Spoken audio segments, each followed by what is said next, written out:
start a meditation, you invoke a intent, an image, if you wish. The more detail, the more that intent becomes real. But it can be compressed coding too. You don't have to become pixelated in this way. You can become too attentive to detail. You have to kind of let that happen. Is for my case anyway. But bring the detail back into your body as far as, again, going into your body. The way I visualize this is I go into my body through my rib cage, and I look up through my rib cage, and I can feel my heart beating. I can feel my lungs expanding. I can feel, and I look up through this, and I see this whole source of energy, this whole spinal column running up and through, up into the higher centers, right? Or to the centers, other centers of consciousness. And they're running, programs that are beyond words to describe. In a sense, it's just too much data. This is the running system, the back of the brain, where all of this stuff that's happening, subconsciously, the heart rate, the movement of digestion, all the different systems are coordinating with each other.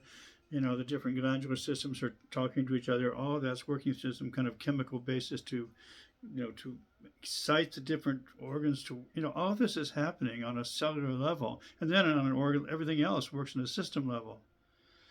And, how much of that can you cognitively micromanage? Well, almost nothing until something goes wrong. Then you've got to pay attention to it.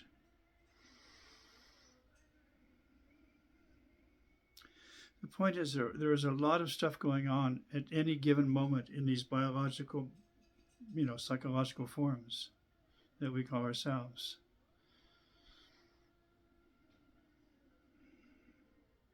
And for me, I just try to remember the immensity of this moment of what's going on in my own body. Not even counting the untold number of galaxies and whatever else there are in the universe. Just in my own body. Which is, you think as a finite being, you could find a way to comprehend that. Well, you can get skirt around the edges. You can look at it and go, well, that's a lot of stuff going on. You can kind of get an idea. We're creating this, what I'm doing, I'm creating a cognitive point of reference that allows a intelligence to start forming into some of the subliminal programs running in my own biology here, so I can have direct access to different parts of my brain, through the glandular system, through the thymus, and letting that happen, letting a visualization of that energy happen.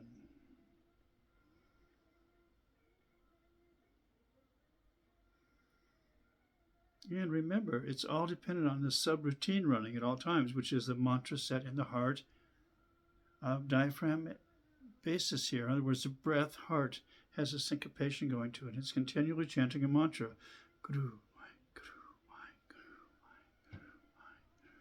and that's always going. And that, I can't tell you how important that is. That's why you subject yourself to discipline. You subject yourself to different pathways, forms of yoga, forms of martial arts. You have to become so good at it, it's a muscle memory. It's embedded in your way of acting and breathing and moving. We'll carry on a bit.